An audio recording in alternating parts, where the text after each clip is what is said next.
with people, organizations, and events that create community in and around Richmond Hill. A very culturally diverse community with lots of trees and streams and interesting people.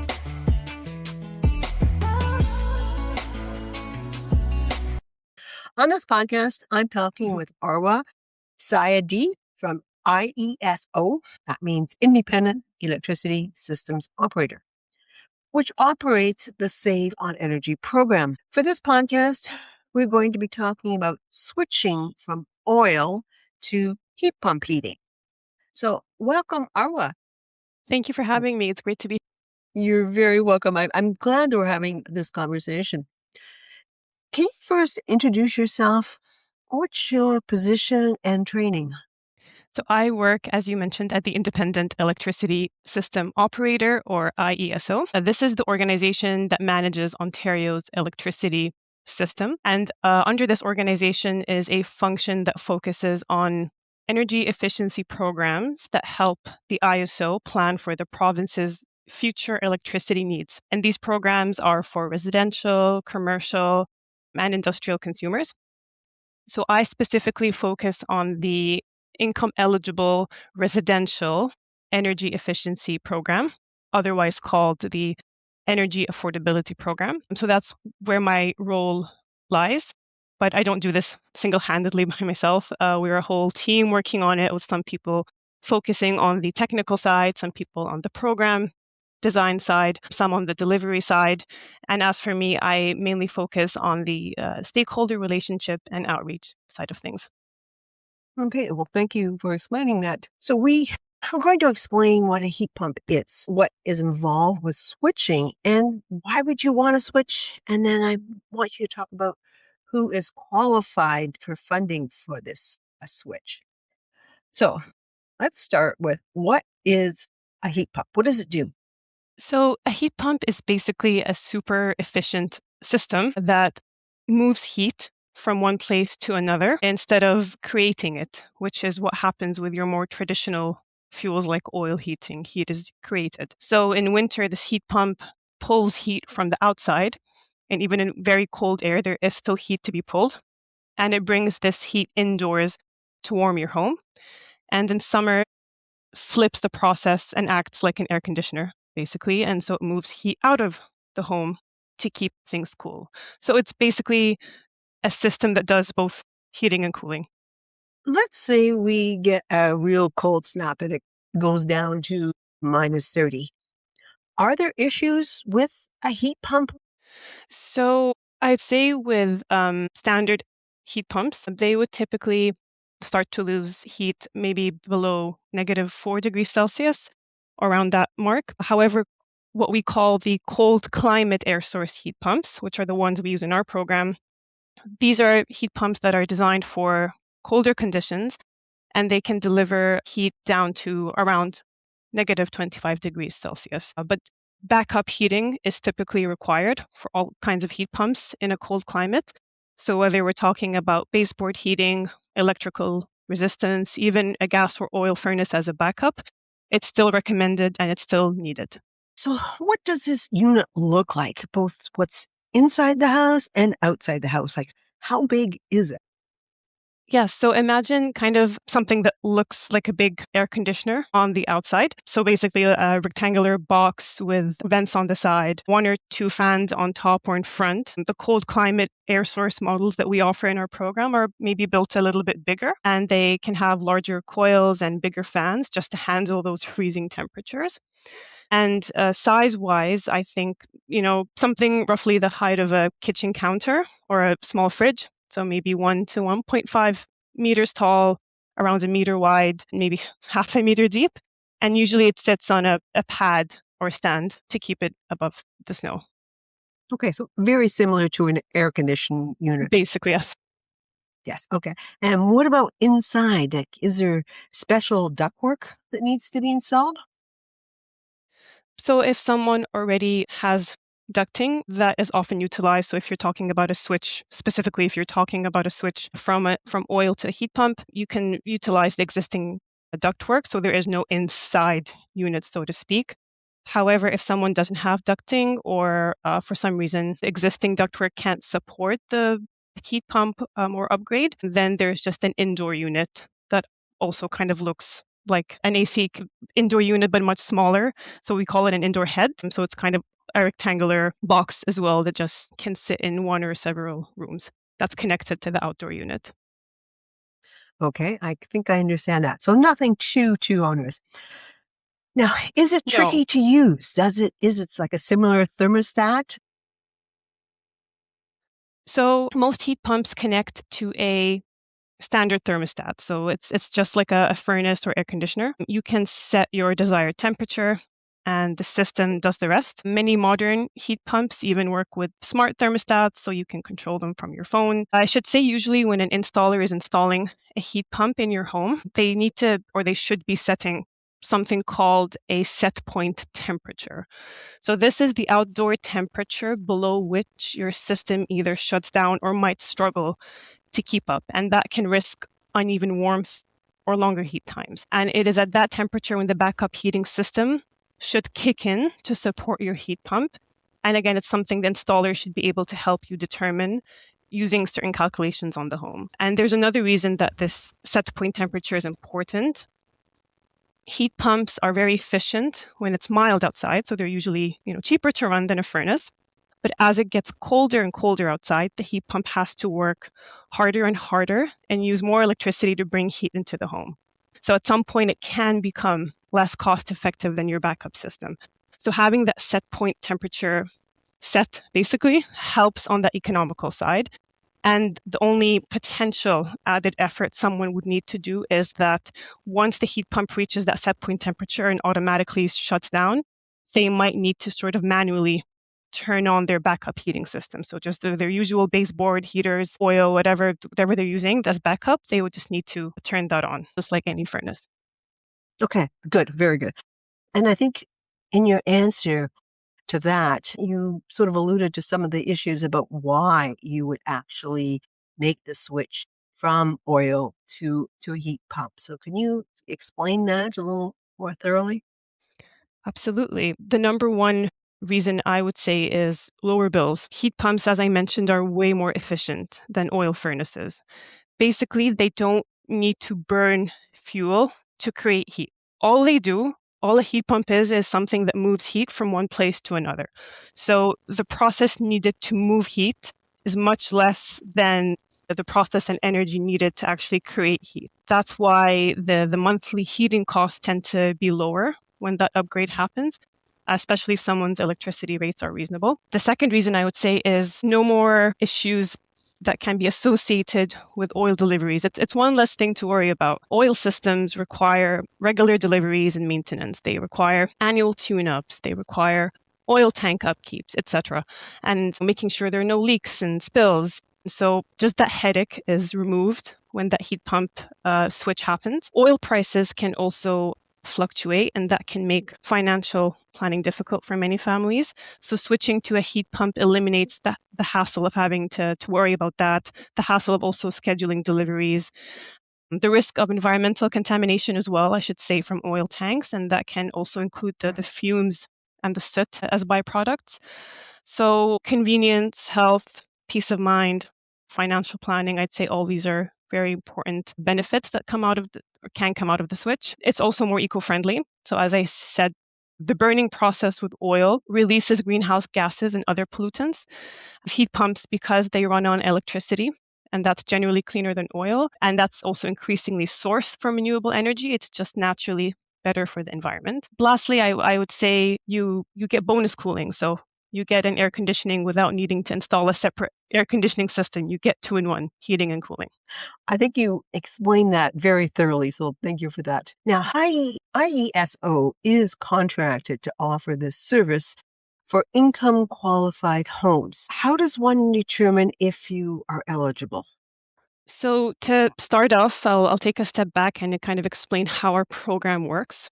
So our program is an income eligible program, and it is called the Energy Affordability Program, or EAP.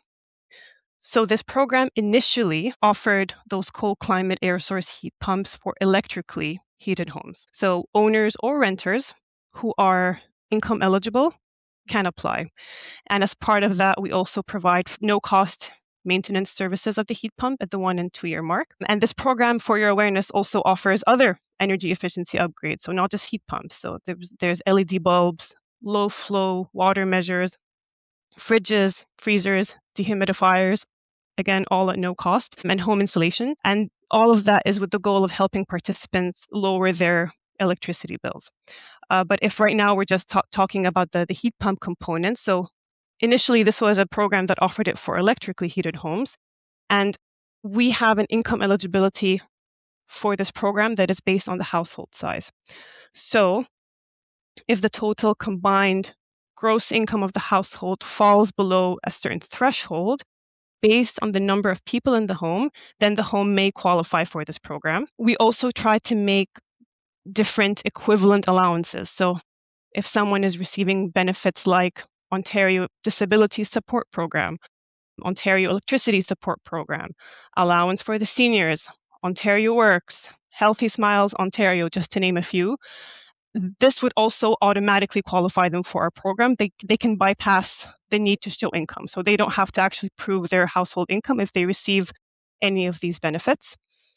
We also make allowances for social housing. So any kind of social or affordable housing that is below 4 stories get a blanket approval. So rather than requiring every tenant to show their income, we work to help them enroll in bulk through that blanket approval process. And residents who live on reserve automatically qualify and don't need to show income. So we try, in addition to the income, there are other types of equivalences where we try and make it easy for someone to participate. I should also say if they're participating in Enbridge's home winterproofing program, that's also an automatic qualifier. And we actually run these two programs as a one-window approach. Enbridge's program is basically to help with the natural gas bill side of things. Our program is on the electricity bill side of things. We work together to support the customer. Instead of 2 applications, they do 1 application. So that's kind of an automatic qualifier as well. And all of these, everything I just mentioned now, that the thresholds, the allowances we make, this is all listed on our website. So to get back to your question, I was just kind of giving you the background to explain the answer to your question. So recently, in fall 2025, this program, the Energy Affordability Program, has been expanded with funding support from Natural Resources Canada, or NRCan, to now include those efficient cold climate air source heat pumps for the oil heated income eligible homeowners. So the offer has been expanded. Initially, the offer that was just for electrically heated homes has now been expanded to homes that heat with oil. And this covers oil heating system removal services as well at no cost if the tank is above ground. So the eligibility criteria for that stream, specifically the oil to heat pump stream, is first they would need to meet the general income eligibility that I just walked you through for the Energy Affordability Program, or receive the benefits that I just mentioned. And then in addition to that, for the stream, they would need to be the homeowner. So this stream is just for homeowners right now. And they would need to show that they consume 500 liters of oil in the last year. So basically, I just wanted to clarify that this oil to heat pump offering is just kind of one stream under our existing umbrella program that we had been already running, with a few extra add-ons for eligibility. Okay, no, thank you very much for that. Again, very thorough explanation. So, and it's for residential units only. So that's, yeah. And you mentioned about 500 liters of oil to be used, say, last year. I have no idea what volume of oil a typical heat home would use. Can you sort of estimate the amount of oil that a home would use?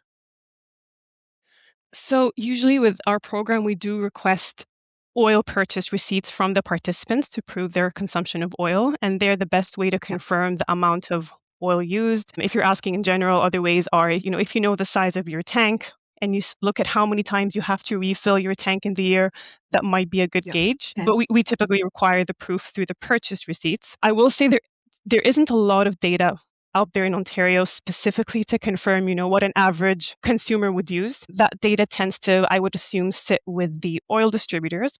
However, for the most part, to date, we've rarely turned, if ever, someone away for not meeting that 500-liter threshold. So it is a low threshold to put on average. Okay. So I imagine most people would consume more than that.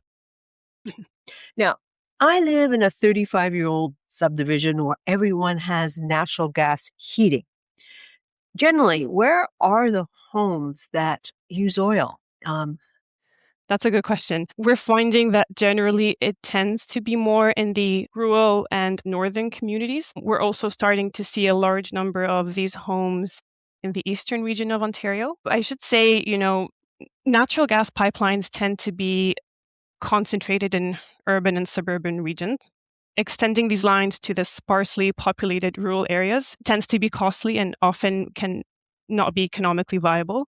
So the homes outside of these networks tend to rely more on the alternative fuels like oil, which is why they're more common in the rural regions. Additionally, heating oil can be stored in tanks and delivered as needed, which is convenient, and that tends to suit the more rural areas where the utility connections are limited. And also the rural homes, a lot of them were built before natural gas expansion and kind of still use the legacy oil system. So upgrading to propane or heat can be expensive if someone is paying fully out of pocket. So I think that's why we're seeing those pockets of oil heated homes in those particular regions I mentioned and in rural areas. Okay. Yeah, that makes sense. Like I'm thinking, I do have a cottage up north. I see these oil tanks. So I think Yeah. for those listening to this podcast, the regular ones from Richmond Hill, you may want to be telling your friends that live up north about this program, or even grandparents who may live far away. So basically spread the word about this because I think it's a very good idea. So is this program offer heat pumps just for a certain period of time? And are you contracted to install a certain number of heat pumps? So because this oil to heat pump offering under our program, so not our full program in general, but just that oil to heat pump stream is run with funding support from Natural Resources Canada, it does follow a lot of their processes and their timelines. That being said, it is therefore a limited time offer. It is running until March 2027. So we do encourage anyone who's interested to apply to get their applications in as soon as possible. That is not to say we aren't continuously exploring ways to make other similar offers available for these customers once the time is up. So we're always enhancing and improving our programs. This isn't the end of it, but for the time being, this is the timeline we have to follow. Our Energy Affordability Program as a whole, however, other than the oil to heat pump stream, is not for a limited time. It has been running since 2021.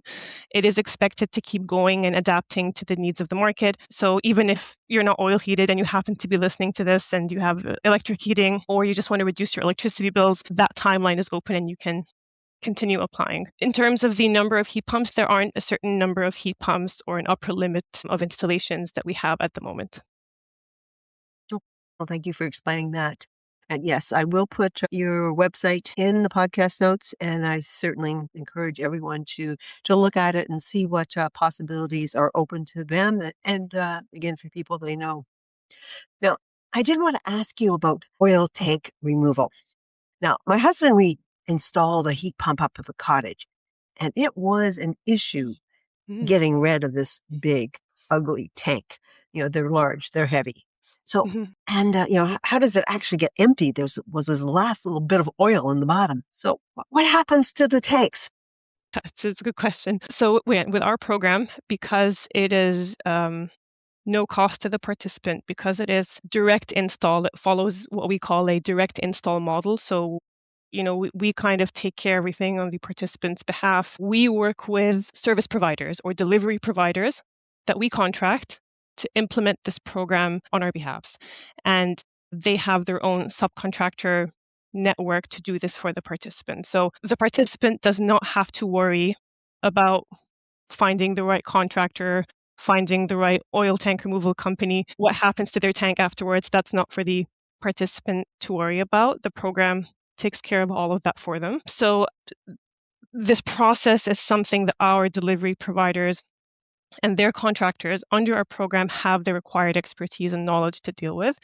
They are really the boots on the ground doing and delivering the projects. They're in people's homes. But if I were to answer the question to the best of my knowledge, kind of sitting here and knowing what I know about oil tank removal from our delivery providers, the process kind of looks like, so number one, there's a pre-inspection. So this pre-inspection visit occurs to inspect the oil tank, make sure there are no issues that will result from moving it, noting down the where the piping is, the connections, the support structure, and making sure, most of all, that it is a certified oil tank for use for heating. And I should say, I think I mentioned it before, but our program is for the above ground oil tanks right now. So the process might look a bit different for someone with an underground tank.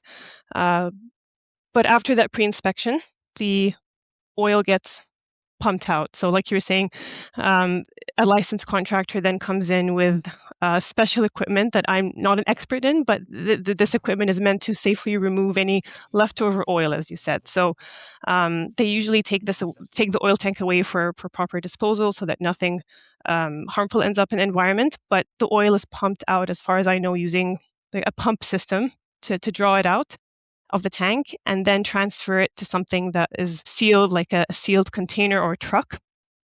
And then any of that leftover sludge is vacuumed out because that can contain a lot of contaminants. And then because of all of, hopefully the oil and the contaminants are pumped out or vacuumed out, it becomes easier to lift and move the tank. So now to deal with the tank itself, all the piping, all the fittings are disconnected. It's then kind of lifted out, taken away. So as I said, the emptying of the oil helps, but usually there's also the special gear to remove it safely. And usually there's a crew of people with, their heavy duty dollies and lifting straps, again, now, which I'm not the biggest expert on, and then they would take the oil tank away, ensure the area is checked for any signs of leaks or spills that could have occurred as a result of that removal process, and making sure the cleanup happens right away there on site. And lastly, and I should say most importantly, is we make sure that the tank gets recycled. So in our program, at least, that oil tank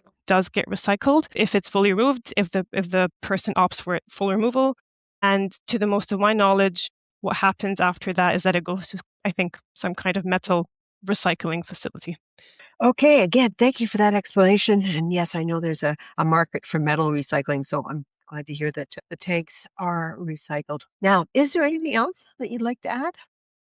Mainly that we just really urge people to take advantage of this fantastic offer. As I said, it's completely no cost to the participant. It covers the oil tank removal services. It's for a limited time. We receive a heat pump, and I should say, before we install the heat pump, we also offer free home installation at no cost. And the home installation is really important before the heat pump to make sure the home is not leaky, and that results in the heat pump being sized properly. So again, we offer that in our program. We try to do the any home insulation, draft proofing, etc., before we install the heat pump so that it's properly sized and the bills are not impacted by a leaky home. So again, just really encouraging those interested to apply as soon as possible. Okay, thank you for that. Now, I will add the Save on Energy website to the podcast notes so people can really do their homework and see what's available. So you guys do a lot.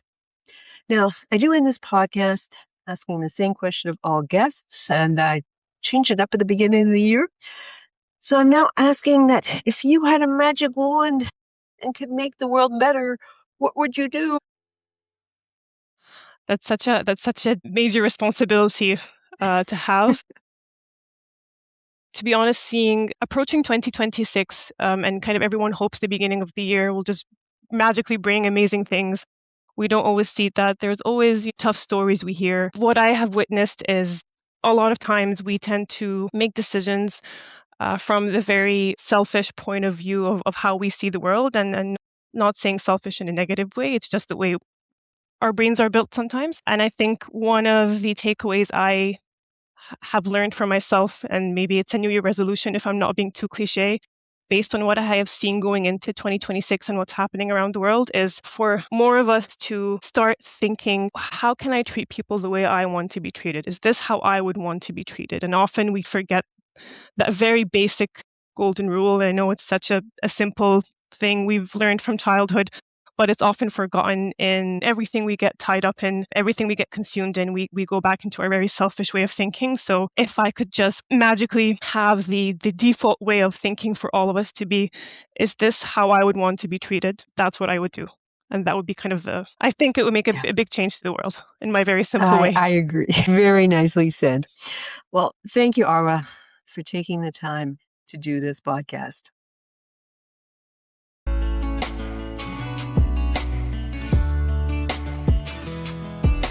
Thank you for listening. I would appreciate you sharing this podcast. Consider emailing me at Marj, M-A-R-J, at marjandre.com. I would welcome suggestions for podcast guests. Let's stay connected.